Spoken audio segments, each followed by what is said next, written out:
Hello बच्चों, now we will start question number 5 of chapter 2 force and law of motion.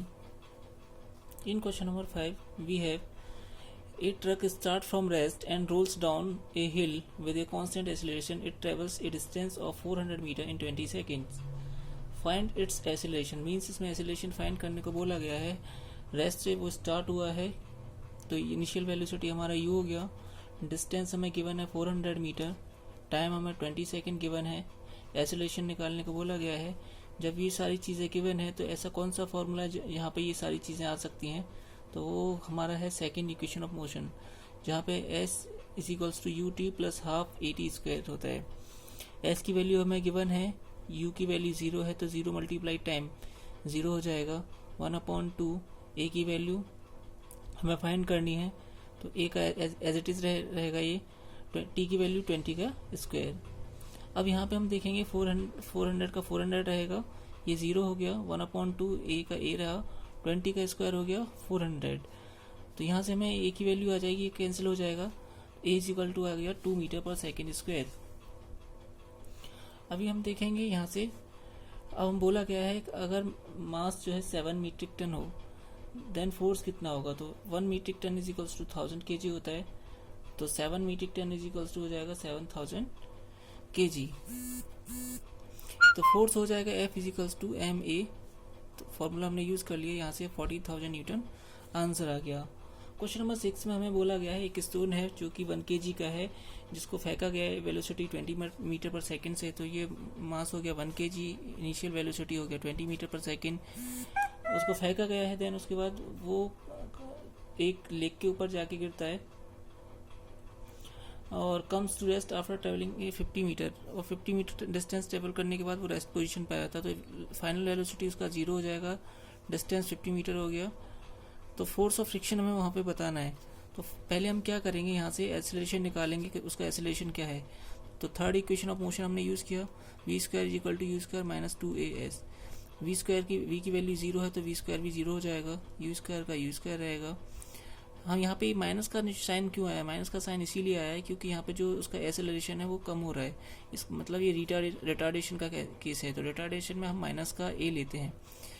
अब यहाँ से हम a की वैल्यू निकाल लेंगे. a इज इक्वल्स टू हो जाएगा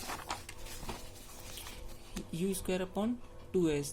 तो यहाँ से हम देखेंगे u की वैल्यू 20 थी तो 20 मल्टीप्लाई 20 अपॉन 2s. यहाँ से वैल्यू आ गई, a की एक्सेलरेशन हमारा आ गया 4 metre per second square. Then हम फॉर्मूला फोर्स ऑफ फ्रिक्शन हमें फाइंड करना है तो F is equals to m a हो जाएगा. m की वैल्यू हमें पता है 1 किलोग्राम है एंड a की वैल्यू हमने फाइंड कर ली, तो F इज इक्वल टू आ गया 4 न्यूटन. क्वेश्चन नंबर 7 में बोला गया है एक ट्रेन का इंजन है जिसका मास 8000 kg है एंड जिसके वैगन्स का, हर एक वैगन्स का मास 2000 kg. ऐसे 5 वैगन्स हैं उसमें. तो उसमें फोर्स जो लगा रहा है इंजन वो लगाता है 40,000 न्यूटन का, और जो उस पर रेलवे जो ट्रैक है वो लगा रहा है 5,000 न्यूटन का फ्रिक्शन फोर्स, यानी कि अपोजिट फोर्स. यानी जिस डायरेक्शन, अगर इस डायरेक्शन में अगर हमारा ट्रेन जा रहा है तो उसके अपोजिट डायरेक्शन में क्या है, फ्रिक्शन फोर्स है. तो इस कंडीशन में क्या हो जाएगा, ये क्योंकि डायरेक्शन अपोजिट है तो ये नेट एक्सेलरेटिंग जो फोर्स होगा हमारा 40,000 माइनस 5,000 हो जाएगा, मीन्स 35,000 आ गया. क्वेश्चन नंबर इसका सेकंड जो पार्ट है उसमें बोला गया है acceleration of the train. Acceleration हमें निकालना है ट्रेन का, यानी ए निकालना है. तो ए इज इक्वल टू आ जाएगा एफ अपॉन एम. एफ हमें पता चल गया 35,000, एम हम पता कर लेंगे, यानी मास ऑफ ट्रेन कितना है. इंजन का मास 8,000 है, हर एक जो वैगन यानी डिब्बे का मास जो था 2000 था. ऐसे 5 डब्बे हैं उसमें, तो इसको कैलकुलेट कर लिया तो 18,000 kg मास आ गया. इसको सॉल्व करेंगे तो 1.944 मीटर पर सेकेंड स्क्वायर इसका एक्सेलरेशन आ गया. अब हम देखेंगे यहाँ पे थर्ड पार्ट में इसमें बोला गया the force of wagon 1 on wagon 2. तो कितना वैगन 1 जो है कितना फोर्स लगा रहा है वैगन 2 पर, तो ये वैगन 1 है और ये बाकी के वैगन्स हैं.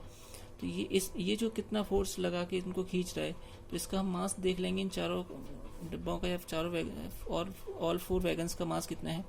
हमने ये मास निकाल लिया. इसके बाद हमें एक्सेलरेशन हम ऑलरेडी फाइंड कर चुके हैं सेकंड पार्ट में. तो F is equal to m a से हम निकाल देंगे इसका 8,000, ए की वैल्यू ये हमारा फोर्स आ गया 15,552. अब क्वेश्चन नंबर 8 में हमें गिवन है मास और ए गिवन है माइनस नेगेटिव में, तो सिंपल सा फॉर्मूला यूज होके आंसर हमारा आ जाएगा -2550। क्वेश्चन नंबर 9 में हमसे मोमेंटम के बारे में पूछा है। मोमेंटम इज इक्वल टू होता है मास इंटू वेलोसिटी, तो यहाँ से मास इंटू वेलोसिटी में देखेंगे हम mv आ गया। क्वेश्चन नंबर 10 में हमें बोला है कि एक वुडन कैबिनेट है, उस पर हम ऐसे प्रेशर धक्का लगा रहे हैं, तो उस पर फ्रिक्शनल फोर्स कितना होगा। तो फ्रिक्शनल फोर्स न्यूटन के थर्ड लॉ से हम पता करेंगे, एवरी एक्शन है इक्वल एंड अपोजिट रिएक्शन, मतलब जितना फोर्स हम लगा रहे हैं उतना इक्वल और अपोजिट फोर्स हमें मिलेगा, जिसको हम फ्रिक्शनल फोर्स बोलेंगे।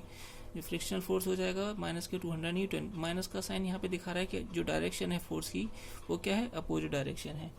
क्वेश्चन नंबर 11 में हम देखेंगे, क्वेश्चन नंबर 11 में हमें 2 ऑब्जेक्ट दिए हुए हैं, दोनों के ऑब्जेक्ट के मास 1.5 kg 1.5 kg हैं और दोनों का जो वेलोसिटी है वो भी 2.5 सेम है।